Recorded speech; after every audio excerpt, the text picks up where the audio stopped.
two iconic entrepreneurs from Mumbai who are going to be talking to each other about their journeys and experiences, especially Sharad. And to grill Sharad, we have our famous Harish Mehta, Harish Bhai as he's called. You all know Harish Bhai is the founder and executive chairman of Onward Technologies. He's also been the founder and first president of TiE Mumbai, founding member of NASSCOM and first president of NASSCOM, instrumental behind Indian Angel Network, and he's a senior advisor to the Fund of Funds in Sydney. So Harish Bhai, over to you, and please do not spare Sharad at any cost. Grill him. We want to know all his story and his mantra for success. Over to you. Thank you, Naveen. Thank you. Yeah. Friends, today's structure would be, we would be spending the first 15-20 minutes where Sharad will tell his personal journey, followed by, I received a number of questions from some of you. So I would be asking those questions, and followed by that, we'll open it up to the audience. And the next 15-20 minutes with all of you. So that's the game plan. Just to introduce Sharad, I mean, he's a person who pioneered, I would say, data center business in India. I mean, he started almost 20 years back. That time, what is data center business was not even known, or what is cloud landscaping or cloud-based computing was just not known. And today, he runs about 9 hyperscale, high-density data centers, whose capacity would probably put all our size smartphones of India together is the capacity of these data centers. And this data centers is not going to help us, and helping us today. More than 2,000 customers are using it. But we see it as a major enabler for Indian companies, startup companies, Indian corporates to take a jump and go global beyond serving the Indian market. So, and then Sharad is also TiE Mumbai is a Hall of the Fame award winner last year in the area of deep tech. Sharad also has successfully exited, I would say, the NetMagic and merged into NTT. A brilliant execution over a 15-year time period with multiple fundings and ups and downs and so on and so forth. And a great success story. We would like to hear from Sharad, his personal journey on how he started, how he got the idea, what were his major milestones during the career, and where he is today. Why did he decide to exit, and so on and so forth. So we'll cover that part. And then later on, we would like to focus on India has a phenomenal now opportunity opening up in the, especially I would say the startup world, in the deep tech area, in the cloud area, and specifically Mumbai on top of it.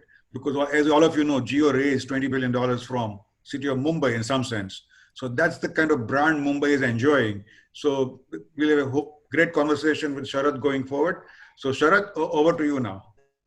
Okay, thank you, Harish Bhai and TiE Mumbai for giving me this opportunity to share my journey and experiences. I hope whatever I say will help. Even if I can help a few entrepreneurs or potential budding entrepreneurs on this talk, I would be really, really happy. Just to give you the context, right? I just start with a quick background. So, I did my Bachelor's of Engineering from IIT Mumbai. And like most of my friends and most of my colleagues, I also applied abroad. Although I wanted to always remain in India, but after most of my friends, I applied abroad and I got admission into Columbia University, New York. The reason I'm mentioning this is I got the good fortune of working since I was in Columbia. I worked on the National Science Foundation Network, which is the first large backbone of the internet. This was in the early 90s, right? So I worked as a routing backbone engineer of the NSF net, right, for a company called ANS. And that's really what, so my master's, which exposed me to computer networking, and my first job, my main job in the US, which was working for the NSF net, is really what led to the foundation of what I ended up doing for the rest of my career. And this was not planned. So I didn't plan this. It was not that I'd always thought I wanted to do this. It's just that I got a very good exposure, being in the US So when India opened up in 1995, right? I think it was commercial internet services were launched. I think it was Prime Minister Atal Bihari Vajpayee who launched commercial internet in India. At that time, it was a monopoly of Videsh Sanchar Nigam Limited. Since I'd worked on large internet backbones, I thought this is a good time to come back to India. As I said, I always wanted to come back. Of course, the main reason was not only trying to do something here, but also my parents were here, so I wanted to be back with my parents. So I reached exactly a few days before BSNL launched the internet services, right? And it was so when I came back, I honestly didn't know what to do. I wanted to do something on my own, but I didn't know the landscape. I didn't know what I could do in India. I was fortunate to be given a break by who has become a dear friend called his name was actually I was given two breaks. One by a gentleman called who's quite famous called Jyotinder Thakkar, who's one of the core people in Reliance Jio. So he had given me some project work for setting up Reliance's network. But the bigger break that I got was from another friend called Neeraj Sonkar, who was the I think DGM or GM of BSNL at that time. And he gave me he had once I was a user of the BSNL internet services, and there were some frequent outages. It had just launched. So through a common friend, I met him, and he asked me to kind of troubleshoot the problem. And I told him I know how to fix it, because I knew it was a routing issue, and that was my background at the NSFNet. So he said, look, a lot of people have told me that they can do this. Come right now and tell me, show me right now you can do it. So I, rolled up my sleeves and I, fixed the routing issue. And Neeraj gave me the first contract, a consulting contract to help BSNL scale their services. So in that 95 to 98, right, it was only a monopoly of BSNL. But being there, it gave me a lot of advantages. One, I got to know the entire Indian industry. And second, it also helped me with, all the people who are, any kind of project that had to be done along with India for the internet. It used to, being the consultant of BSNL, a lot of those projects would come to me. Now, in this, TIE had an important role also. So I'll tell you how TIE got involved. So there was a TIE conference where B.V. Jagdish was one of the keynote speakers, right? This was, I think, 97 December, if I'm not mistaken. It was in Delhi. I still remember it was very foggy, and I got stuck in Delhi for 3 days for attending like a 2-hour meeting with Jagdish. I could not come back to Bombay for 2-3 days. But anyway, I went for this TIE conference, and Jagdish was just exiting a company called Exodus Communications. So really the worldwide founders of data center business are two Indian gentlemen called K.B. Chandrasekhar and B.V. Jagdish. They really started what is known as data centers, in the early mid-90s in the US, and through this company called Exodus Communications. So I met Jagdish. I told him that, look, I want to do something. I had done 3 years of consulting to BSNL and some private players like Reliance and others. And I said, and I also in 98 when the so in my initial consulting, I told Jagdish, look, I feel that there is a need for doing something in the internet space for Indian businesses, even though internet sector has not yet been fully privatized, but we knew that by then that it is going to be privatized. And B.V. Jagdish decided, I think he was exiting Exodus around 98, and he liked what I was saying because it kind of resonated with what he had done. And so he wanted to do something for India, along the lines of what he had done in the US. And so he decided to invest, he decided to back me. Of course, it was only in early 2000 that he called me to the US to present in 99. I presented to him my plan, and he decided to back me. So the reason so in 98, I did a lot of consulting for ISPs like SIFI and, what is now SIFI. It was used to be called Satyam Infoway there, Hathway Cable, the Hathway Internet, the data services that you get. Some of the early consulting was done by me, and and Tata Internet and a lot of other ISPs. But I saw that most of the service providers were looking at retail sector. The valuation that time was based on number of subscribers or number of eyeballs and things like that. Nobody was focusing on business, right? Nobody was focusing on how internet would be leveraged by business. So that gave me an idea that, and I made up a simple business plan where I said, I was exposed to data centers also coming from the US and having met Jagdish. So I wrote this plan, which I presented to Jagdish in late 99, about how we can set up data centers and provide services for mission critical businesses. And Jagdish decided to back me. And I was fortunate that I met a thorough gentleman called Neeraj Bhargav from, he was running a fund called eVentures.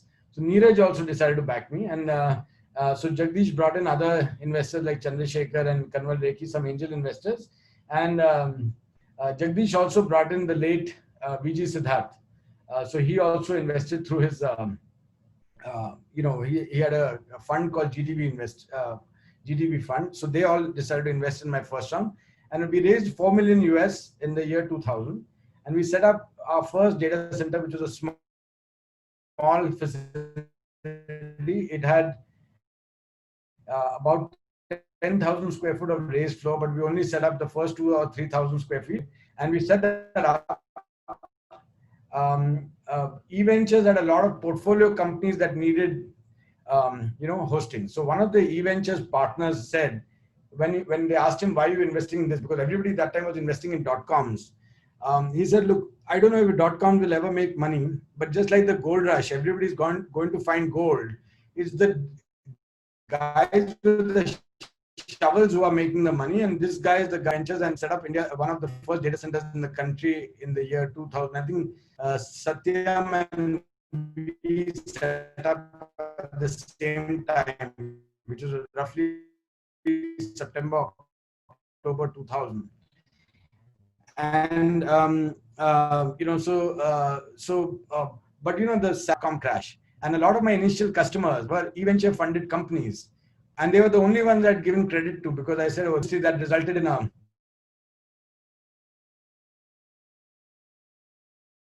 it really taught me how to be, more fiscally prudent and how to be more careful when we're doing customers bring in the server,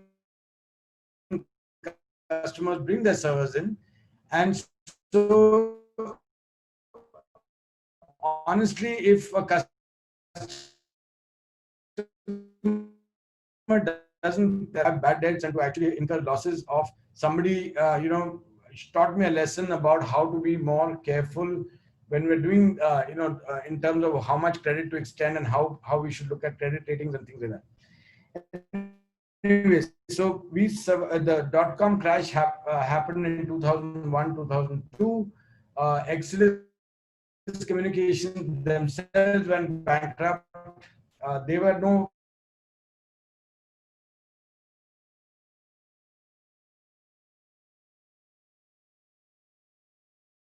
investment in us, but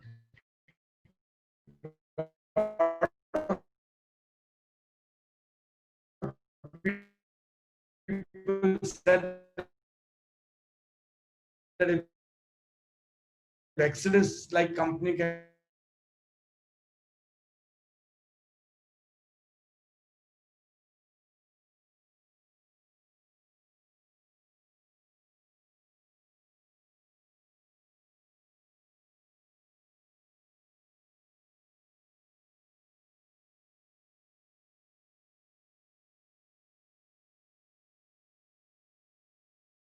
So these are some of the initial customers that we won. And I think the reason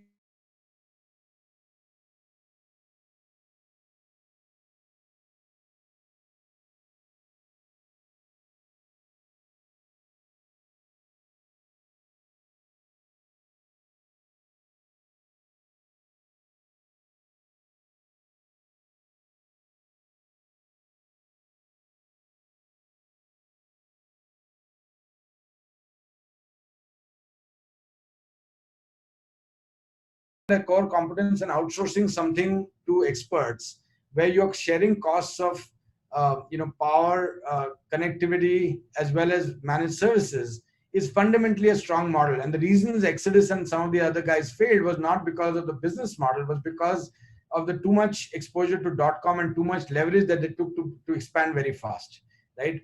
And that's why, we knew fundamentally the business model is very, very strong. So we gradually built our business, and we focused on a lot of value-added services to existing customer bases. We focused more on enterprise customers, and gradually built it.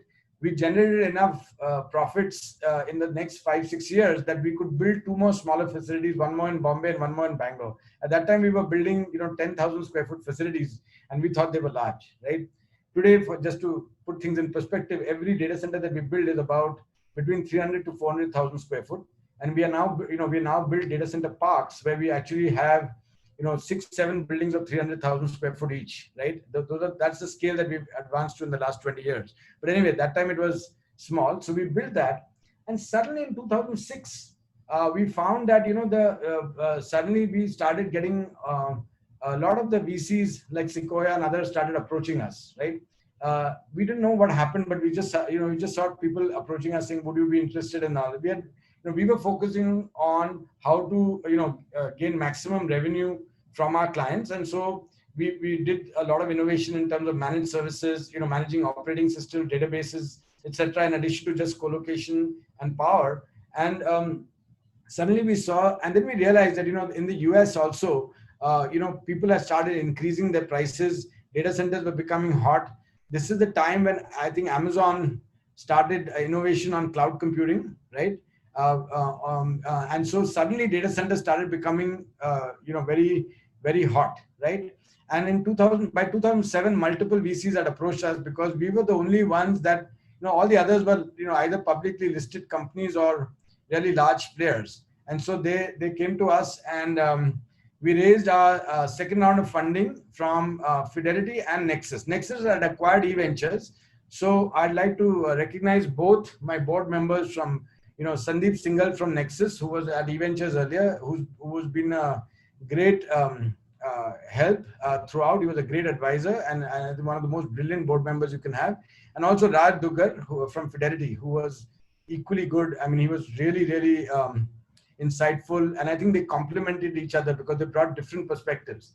Of course, our chairman of the board remained Jagdish, who's my mentor and who's guided us throughout. Even today, when I have some doubts, I pick up the phone and call him. And he still gives fabulous advice. So in 2008, Fidelity and Nexus invested in us. And again, this was the time they signed the term sheet in 2007, invested in 2008, and then there was that Lehman Brothers debacle, right? So first round of funding after we raised, it was the crash of the .com, and the second round of funding we raised, it was a huge issue of that Lehman Brothers crash. But this time it did not impact us as much because actually data centers help you save money, right? Cost of ownership comes down. And so therefore we didn't get severely impacted in 2008. 2001 was a big impact because nobody wanted to fund us. But 2008, we had just raised our funding before the Lehman Brothers collapse. And so we actually weathered the storm well. Yes, there were some customers who wanted some payment terms, just like what we're facing right now. The next big issue was in 2020, which is COVID. But fundamentally, the slowdown in 2008 and the current crisis that we're facing, we're actually seeing growth in our business, right? Because actually data centers become more meaningful. In 2008, because they were more economically viable, and that's when data center industry was coming of age. In 2020, because you can't leave your house, and so everything has to be done online, and so digital transformation is happening even faster than it has ever happened before. So there was some interesting opportunity. In 2009, we launched. So with the money, every time we raised a financing round, we built more facilities, we built more data centers. And in 2009, in 2008, we also saw that cloud was gaining momentum in the US, and Amazon was doing really well by then. We had an internal debate in our team whether we should launch cloud or not, right? And we decided that, look, so a lot of our sales team felt that if you launch cloud, your average revenue per customer will come down, and you're building these large data centers, cloud will take much lesser space. But it was a no-brainer for us to go ahead with cloud because we said, look, if we don't do it, somebody else will do it and, eat us for lunch. And second is, we wanted to maximize revenue per square foot. So by doing cloud, we're actually maximizing revenue per square foot, right? Because our strength was in innovation and in IP, but not in necessarily, anybody can build large facilities. It was, how do you make them more intelligent? How do you provide more deeper managed services?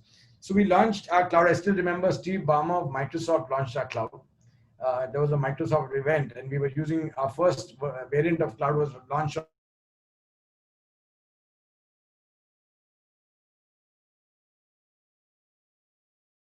Our current cloud runs on VMware, and it was launched in 2011. So we raised, we did another round of funding. So as we started seeing traction, we needed to build more facilities. We wanted to expand to other locations. So in the first round, we had built Bombay and Bangalore before the second round of funding. Then we built Chennai, and we built Noida, right? And in 2012. What happened around 2011, there was a lot of consolidation of the data center industry across the world. So there were companies that went public that did really well, like 21Vianet in China. Terremark got acquired by Verizon. Equinix, the worldwide leader of data center business, started acquiring companies in Brazil. So everybody looked at India, and again, because we were the only company that had any scale that was not public and it was private equity funded, suddenly we had a lot of people come and approach us saying that, we'd like to, acquire you or take majority stake in your company. And initially I met two, and then I said, look, I told my board, I just don't have the time. Just prior to this, the board had asked me to build a solid team so that we could take the company public in maybe a couple of years. As we started meeting these companies who started showing interest, we said, look, let's hire an investment banker, because I just don't have the time. I have to focus on the business.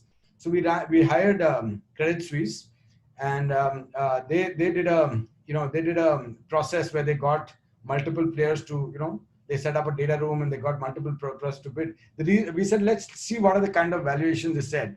And because the valuations were attractive, our investors felt that, look, it probably makes sense, instead of waiting for 2-3 years to take the company public, if we can get the kind of returns we want by doing this exit, why don't we exit?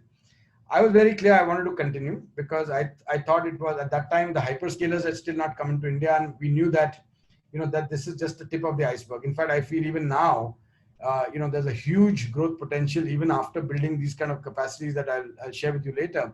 That there was a huge upside, and so the investor, I took a little bit money off the table, because from 98 to 2012.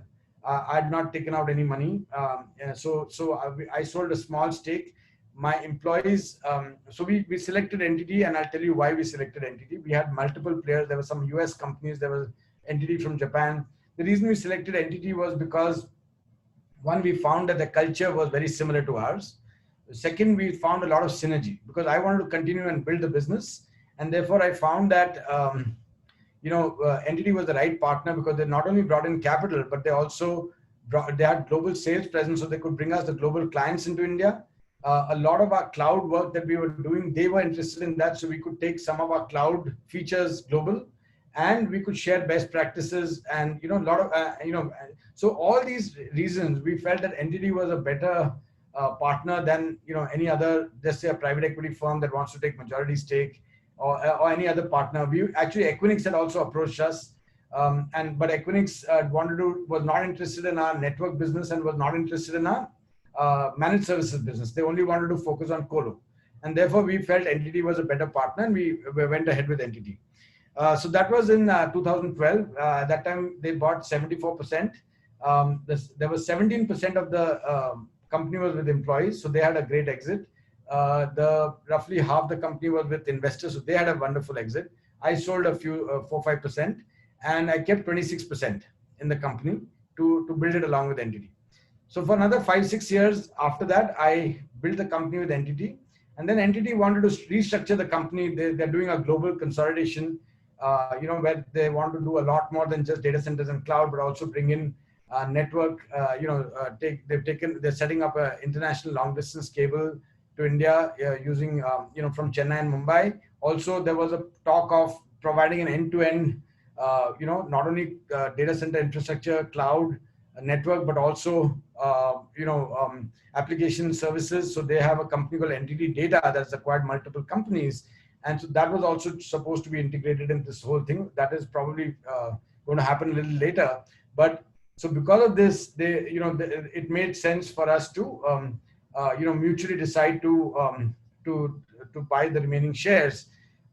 There were two reasons actually. One was this restructuring. Second reason was also I wanted to look at to doing something new, right? So there was so the good news is that they not only did they achieve their objective of being able to consolidate the multiple businesses, but also they've managed to retain me by doing something new with me. So I'm working with NTT Venture Capital in starting some new businesses for NTT, and I can continue to run NetMagic as well. So it kind of worked out, right? So the summer, in the end, right, I'll just give you some key statistics and what we achieved is we have around 115 megawatts of capacity of data center. Just to give a sense, one laptop is about 50 kilowatts, so 50 watts, sorry, and one smartphone is about 5 watts, right? So you can imagine the millions of laptops and smartphones that can be put in a data center. Tens of thousands of servers. We have 1.2 million square foot already deployed. We are going to be releasing another, building another 1.2 million square foot more in the next 2 years. So there are 4 projects of 300,000 square foot that are in various stages of construction right now. One is going to go live in about 2 weeks from now. So we're doubling that. We have about 1,500 employees, about 2,500 customers. We have all the major banks, all the major hyperscalers, pretty much a leader in every single vertical is with us. In some cases, I'm not naming them because I've got NDAs, but I think most people know who our clients are. And of course, customers are from whether it's banks, media, e-commerce, IT-enabled services. We have a little bit of government also, I think about 3% of our revenue, 2 or 3% of our revenue comes from government. I was not very big on government earlier, but later, with the smart cities and with the cloud, they've got great contracts with cloud. So I think both the central government as well as the state government has started doing acquiring stuff on the cloud directly. So that's why we decided to, also do stuff with the business. Today, we have a great partner ecosystem. So we partner with all the major cloud providers. We partner with all the major consulting companies. We partner with a lot of the OEM vendors. We also partner with a lot of startups, right? So we do things. We have an innovation lab, and we also, in startups who are in our space, we partner with them because we know we can't innovate ourselves, everything, right? So we want to use their service. So we partner with companies like, for example, Net Monastery. We partner with companies like Security Brigade. These companies provide security services. We had partnered earlier with a company called CloudByte to provide cloud storage. So a lot of these are Indian companies, indigenously developed IP in India, and we have great partnerships with all the companies that I mentioned. And and today, the largest data center, or largest operational and first data center park in the heart of Bombay, which is in Chandivali, which has got about 100 megawatts of capacity just in Bombay, and is going to be expanded very soon. And we are now building in New Bombay, we're building in Chennai, we're building in Noida, we're building in Bangalore, right? And we may look at other cities in the future. So that's the current setup. I think I've exceeded my 25 minutes that you gave me. So I'll end there. I think a lot of the lessons and all I can talk when we are doing the Q&A, right? So it's just a great story, sir. Thanks. Thank you. The first question I have is the data center business. Yeah. When you see it from a, let's say, the computer professional, it's a very hard business. It's a tough business. I mean, you have customers who are running mission critical applications on your cloud or on your center. And 1 minute disruption can impact thousands of customers from that customer's perspective. You have 2,000 such customers. On the other side, when you're running a data center needs clean power, you need a support staff who is highly disciplined. You will need networking or technical staff, again, has to be of very high caliber. You have cyber security threats coming from anywhere in the world. Then the business continuity planning. So what do you feel? Is all doable in like say in city like India, or Mumbai and in India? Yeah, absolutely. So we've all evolved, Harish Bhai, and it's a brilliant question because I think a lot of people see data centers have been around in India for 20 years, as you've seen in our story. A lot of the, if you see some of the newcomers, right? Whether they're real estate players or even the government announcing real estate, data centers, etc. They think data centers are new, but really what is different is the real key is how do you operate these data centers. The real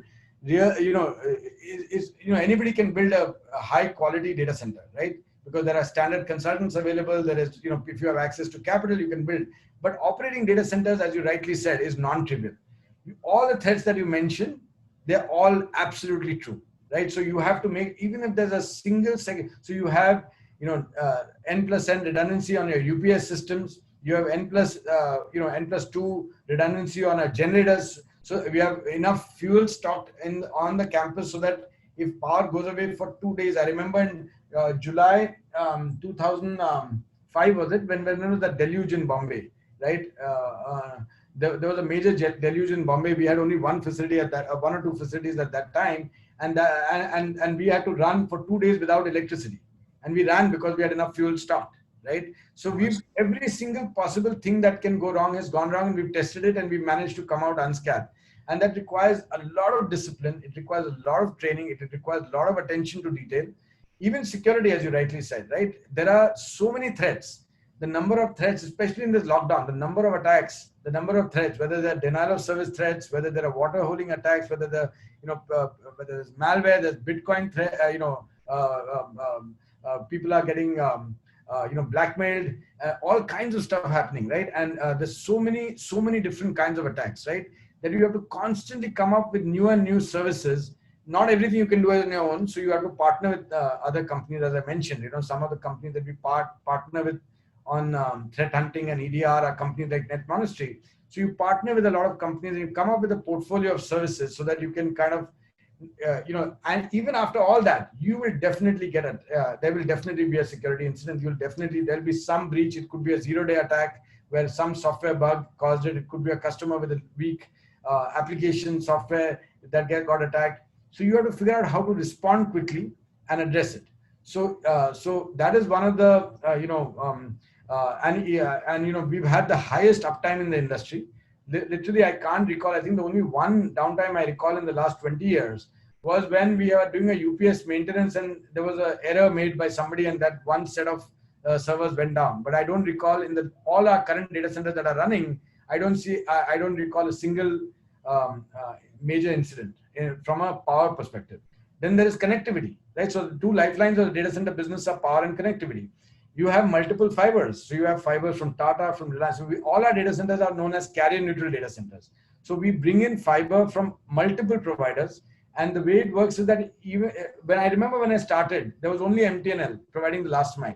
And we had, this was in Nirlan campus, one of our very old data centers, which is no longer in existence today. And MTNL was the only provider, and MTNL guys cut multiple paths while digging, and they brought down, our data center was isolated. So our data center was running, but there was no connectivity, and it took like 6 hours for them to restore it. This was back in 2000, right?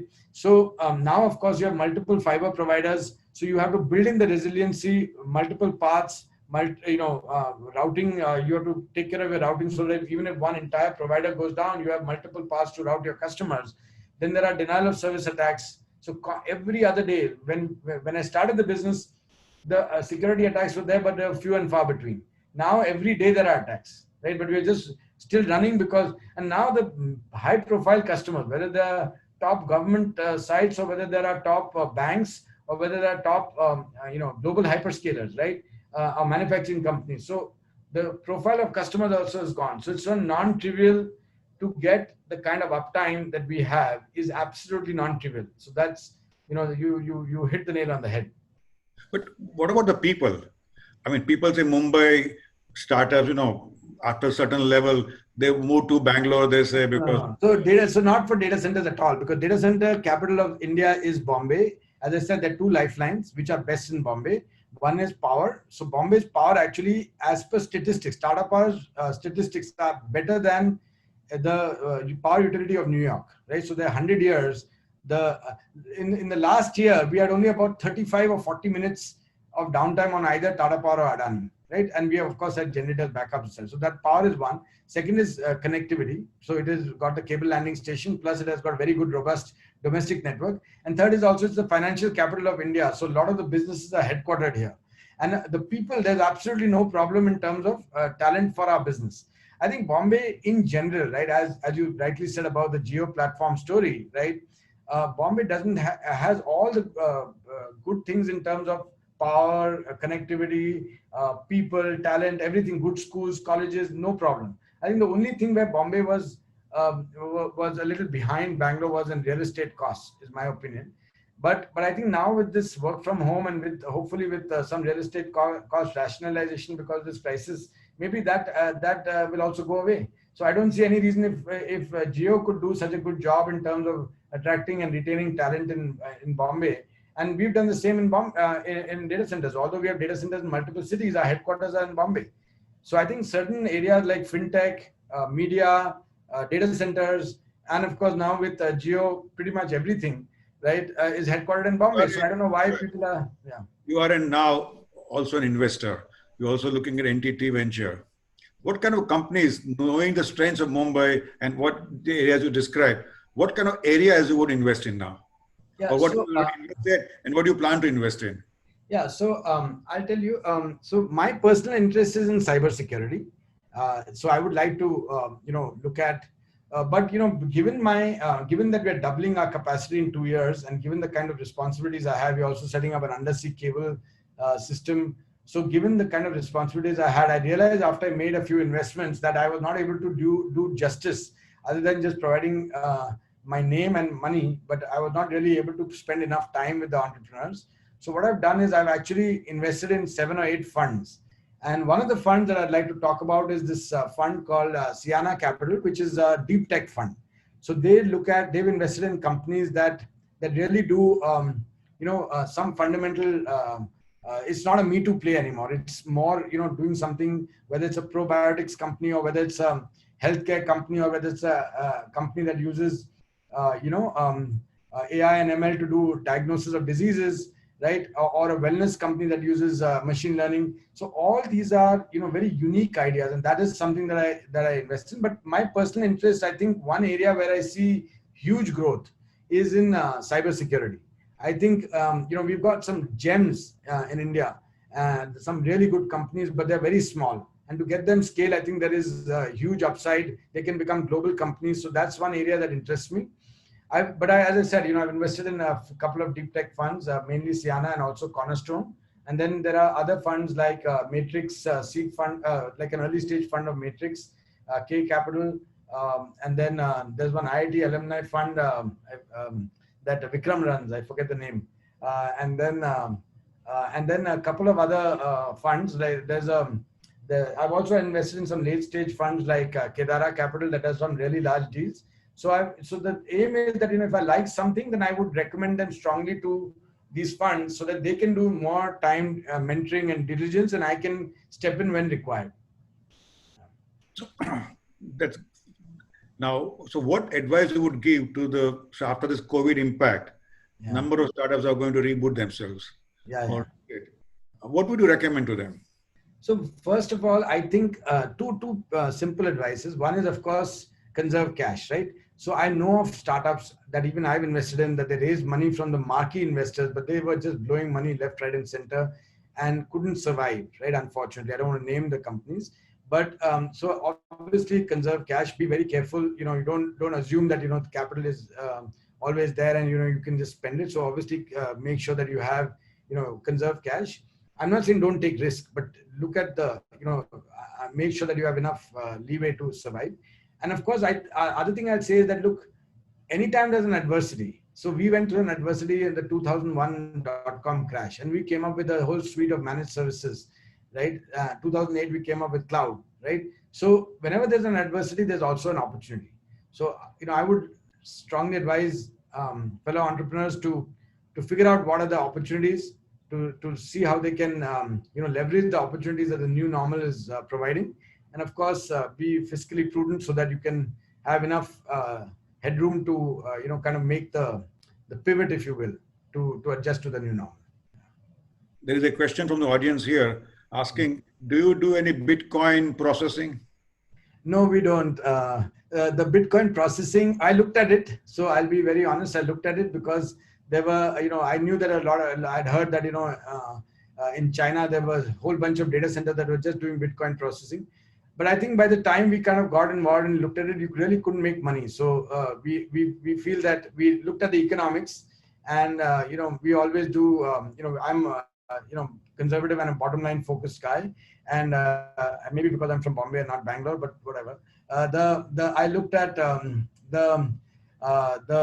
looked at the economics, and it didn't make any business sense. So we are not doing any Bitcoin mining. Now, coming back to COVID, now you at your data center, you are seeing your 2,000 customers, whether the processing went up and down depending on the kind of business they are in. Where do you see in terms of, like, for example, how was your Q1? Argument say, we will now say EBITDA. So some people say EBITDA before COVID and EBITDA after COVID. I'm sure in your case, it would be very positive, but how do you react to it? Yeah, so we saw growth in, as I said, in areas like bandwidth consumption. We saw growth in our cloud area. This is like 15-20% growth. We saw growth in disaster recovery and security services. The only impact we had was, which will impact us a little bit in Q2, not so much Q1. So Q1 was very good for us. Q2 was because there was a delay in our go live. Our new facility in Bombay Data Center Park was supposed to go live by end of June, and now it's going to go live maybe 20th August or so, right? And so and that's completely sold out. So our billing will start only on 20th August. So our Q2 projection got hit, but I think long term, we are, this quarter has been the best ever quarter in terms of booking. We've never done so much booking. In fact, we've done the largest booking of any entity group company in the world, right? So some of the contracts we've signed are like $100 million plus contracts. The total contract value is over $100 million. So that's the kind of booking we've seen. In terms of revenue, yes, there may be. We had forecast over a 30-something% growth this year. We'll probably do a 20-something% growth, mainly because of a 2-month delay in go live. Also because of a couple of other reasons. During the lockdown period, many people could not bring their servers, etc., to our facility. Everything was locked down. There are delays in shipments of servers, etc., because of lockdown. And of course, there are some companies that are undergoing some stress, right?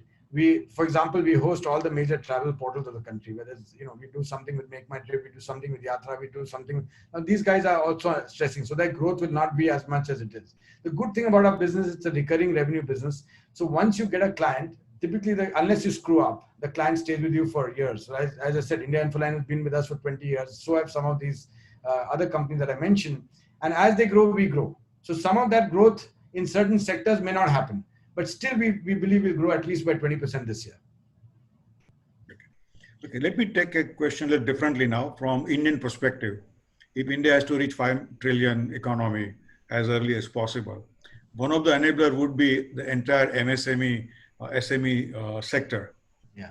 But they neither can afford, they neither have maturity to understand technology, nor the budgets to invest in IT and so on and so forth. But most of them will have to become tech driven in order to take advantage of current digitalization that is happening in the country and the opportunities going forward, or the competition in various other ways. So those who become tech savvy will be winning. Correct. How do you make them aware of your capabilities where with the minimum cost, they can get up and running? MSMEs, how to look at your data center business? Not business, but as a user. Yeah, as a user. Very good question. And, so we've launched several programs, some directly, some in partnership with other providers. We are reasonably cloud agnostic. Although we have our own cloud offering, we also partners with companies like Google, Amazon, and Microsoft. And what we do is we've launched a whole bunch of bundles for some of the startups and MSMEs, where, for example, we'll do managed services free for some time. So until they get their hands, they understand how things work. We will do audits free. We will do, give them a certain amount of infrastructure free for some time to use, so that once they get comfortable, they are up and running, then they can start. So we've come out with a lot of these offers, both directly and through our partners. We've done a lot of seminars in education. We've also enabled a lot of channel partners, right? Because they have much more reach than what we have, right? We have a limited sales team, and obviously our sales team will go after the larger clients. That's obvious in any organization. So to make sure we have a dedicated team for the smaller customer, for the MSMEs, but we've also enabled a lot of channel partners. We've done a lot of trainings we have a few hundred channel partners across the country. We've done cloud workshops for them. We've given them the offer so that they can take to their customers. So I think a combination of all of this, we are hoping will get, and not only that, even Google, Amazon, Microsoft are doing a lot of cloud workshops and enablement of MSMEs, right? So all their programs are also something that we have access to and we are also providing, plus our own that we are offering from whether it's from a managed services perspective or whether it's from our own cloud perspective. So these are the various programs we've done. And we are hoping that, and we've seen some really good results, right? So we've seen some MSMEs really leverage these technologies. Today, look at the number of startups that are mushrooming, right? Because of cloud, they can really, they can turn on, turn off instances whenever they want, and they can actually develop something. Earlier, you had to buy a whole bunch of servers, wait for them to come, then turn them on, and then you could just not throw them away because there was no pay-as-you-grow model. Now, because the pay-per-use or pay-as-you-grow model, there is a lot more. People are able to do stuff which you couldn't even imagine earlier. So I think it's only a matter of time. But yes, there has to be a lot of education, a lot more education that needs to be done, so that people can properly. There's a lot of India has a lot of talent in terms of entrepreneurship, right? And of course, they need to be rightly enabled from a technology perspective. There's a question from the audience that is AWS Azure a competition for you? No, so it's actually very interesting. In some areas we compete, in some areas we collaborate, right? So we actually partner with them. I won't name which hyperscaler, but some of these hyperscalers are also very large clients of those. I can't name any hyperscaler because of strict NDAs. So there are a lot, and in a lot of cases, we actually partner with them and take the solution to market. Look, each of these cloud players, whether it's Google, whether it's Amazon, whether it's Microsoft, right? They have tens of thousands of engineers developing cutting edge technology.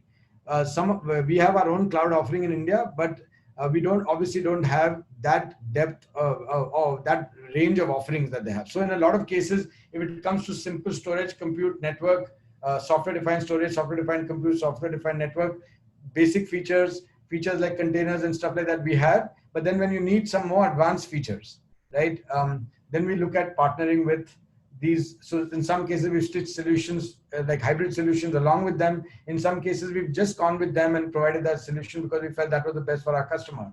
So I don't think we really look at them as competition, more as partners. And I think they are too large to look at us as competition. Another question from audience here, that NTT has R&D centers in India. What kind of areas we are doing in the R&D area which you feel India has a natural strength? Yeah, a great question. So the two major real fundamental research that NTT does actually happens out of Japan and Silicon Valley. So they do whether it's in quantum computing or whether it's in cybersecurity or whether it's in biotech. They've got some absolute state-of-the-art 5G, for example. These centers are typically in the US and Japan. But what we do in India is more to kind of do some kind of research for our own, whatever business we're offering. So for example, we have a team that develops our cloud orchestration layer. We have now developed a product which is called Multi-Cloud Insight, where we've seen that most customers use more than one cloud, and typically enterprise customers use hybrid cloud. So they'll use some dedicated servers, plus they'll use something bursting on either Google or Amazon or Microsoft or a combination thereof. How do we provide common insight to all these different virtual instances that they have across different platforms, but we give them a single dashboard? How do we make sure that they're spending optimal? How do we make sure that they're not wasting money by turning on some instances that they forgot to turn off? So we've done some development in that area. So we call that Multi-Cloud Insight. So it gives you deep insight into cloud. We've also done the development in areas like connecting to cloud. So for example, Microsoft, Amazon, and Google have of product offerings to get a direct connect into their network, right? And we can automate that direct connect across multiple clouds. So we've done, I would not say we've done fundamental innovation in our research in India. We've done incremental innovation in that area to kind of see what our clients need. But Entity as an organization also has a company called Entity Data that does some research in Bangalore, which are in different verticals. They're more like a competitor to Infosys and Cognizant and and they have a lot of research in areas in AI, ML, and a lot of other areas that they do some research. We are also doing some research. We are also doing some engineering and innovation in the kind of cooling technologies we use in our data centers. So we are collaborating with some global professors to see how we can improve the cooling in our data centers, how we can leverage AI to make our cooling more efficient, how we can leverage AI to make our operation more automated. So a lot of these things is what we're doing in India, but I wouldn't say it's more incremental innovation. I don't think we're doing yet fundamental innovation out of India, but I hope to change that soon. Yeah. I think Harish Bhai, I think your screen is frozen.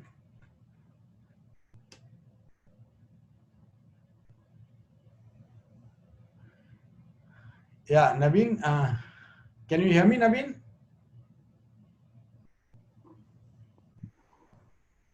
Yeah, hi Sharad, sorry. Yeah, you can hear me? Yeah, I can hear you. I think Harish Bhai's screen froze. Okay. Maybe you want me to take some questions that are there on the chat? Yeah, I think so. That would be helpful. And I think the first question, which was very interesting, was about what did you do when you had your 20 lakh moment, and how did you still gather the strength to go on? So I actually, put all my savings in the bank that I had and put it in the company for a few days because I didn't have access to capital. And I remember one of my clients wanted a bank statement to see because there were rumors that that is the time when Exodus also collapsed, and they felt that we wouldn't survive. So to show a high balance, a reasonable balance in my account, I actually transferred whatever savings I had into the account just for a few days, so that I could show the customer that okay, we have money. The other thing was, obviously we knew that we have reached down to our last 20 lakhs in the bank, so we have to be obviously conservative. I didn't take salary at that time, and obviously we paid salary to the other staff. Some of the senior people in the company said we'll take salary later, but we didn't really have to. We overcame that pretty quickly. We got some large contracts. So it was not a very long phase that we had that. But yeah, we didn't raise any money till almost 2008. So from 2000 to 2008, we managed to just leverage our business. Leverage our relationship with clients, upsell managed services to them, and as the environment improved, so did fundamentally, as I said, it was a very strong business model, and so we were able to generate enough profits to kind of survive. Yeah. Got it. Then I think another. Do you export services, Sharad? Okay, Harish Bhai, you're back.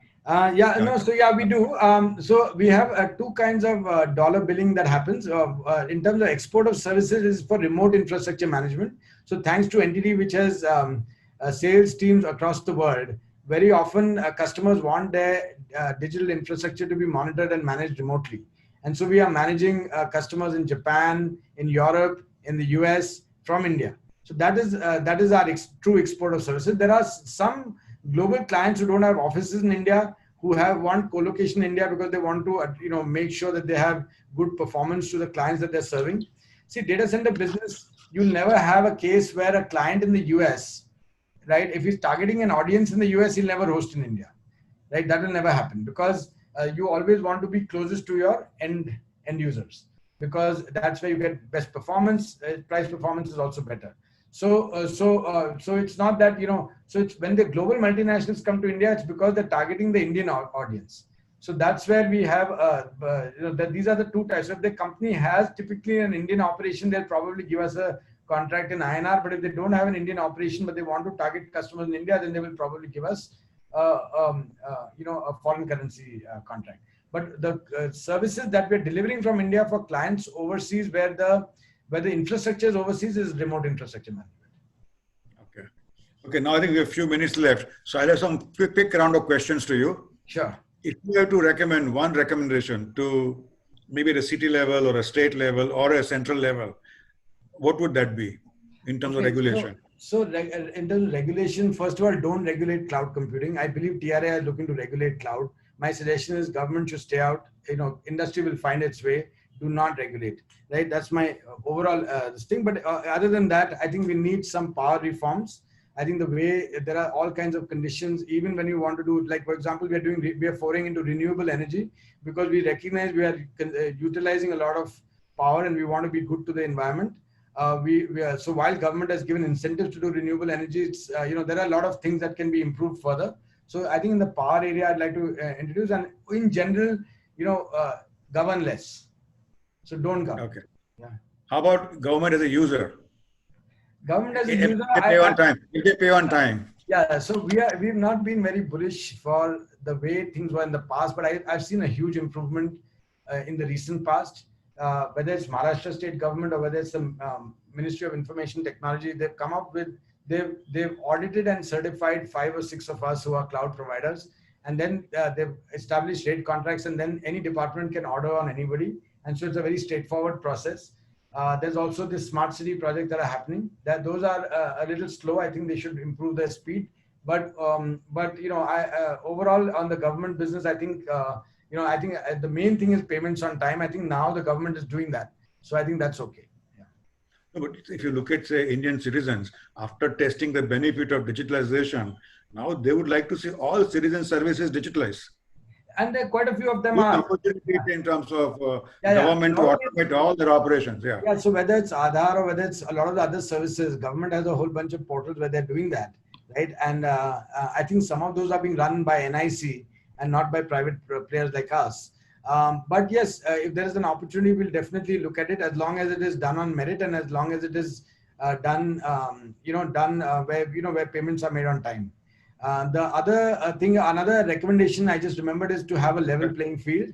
Whenever I want to go to the government, I want to tell them that whatever you do, have a level playing field. It shouldn't be that if you invest so much, you get more benefits. The guy who can invest more doesn't need the benefit you're giving. So give it a level playing field to everyone. That's one thing that I've seen where they're all some of the larger players they kind of manipulate things in a way that they get all the benefits. I believe that across all industries they should make it a level playing field. If you were to give one message to young engineer today in terms of his or her career path, what would that be? So engineers have a great future ahead because you see the way technology is changing. But I think the one message would be to constantly upskill themselves, right? Because you can get obsolete so fast. So don't be complacent. Constantly learn, constantly upskill because the rate at which technology is changing. But if you have the right skills, right, whether you're a data scientist or whether you're a expert in AI ML or whether you're a cybersecurity expert, there's a huge demand, there's a huge shortage of that, and there's a very, very bright future. But obviously, constantly upskill yourselves. And one last question is, if India has no option but to become an innovative nation, now if you look at Jio, $20 billion, the only way you can compete with such a huge investment is by being innovative. Correct. And plus other areas where innovation is going to drive tomorrow's India. What would be your recommendation for India to become an innovative nation? So I think, as long as it's, as I said, it's merit-based, right? We follow a merit-based approach, whether it's government contracts or not, or whether it's, we have a level playing field, we are merit-based. We fund companies on merit. We come up with legislation, whether it's whether it's for data centers, whether it's for telecom, whether it's for anything else which is on merit. I think that is one fundamental thing that we need. Other area is, I think we need to invest a lot in our education system. I think it needs an overhaul across the country. It needs to be overhauled across the country. And I think a lot of private companies are also looking at it. I think Jio is also setting up a university talking about Jio, but we need a lot more education so that we can, so that people have the core skills that they need to be able to do the innovation, because we don't have a shortage of entrepreneurs. We don't have a shortage of talent. I know Indian Jugaad is supposed to be very famous, but obviously with high tech, right? Even great ideas, to scale them, you need the help of technology. So I think that is something, the education is something that we really need to ramp up. Thank you, sir. I think time is over. Thank you everyone in the audience who participated here. So I think over to you, Naveen, now. Thanks a lot. This was a really, really insightful session, Sharad, and we have got a lot of questions which I think we will write to you. Yeah. And if you can have them answer, nothing like it. Yeah, I'll be happy to answer. Yeah, just send them to me. I'm sorry I could not address all. I also wanted to give some key lessons. Can I just take 1 more minute to give some key lessons? Yeah. Because I didn't get a chance to go through that. So one is, I could ask that question.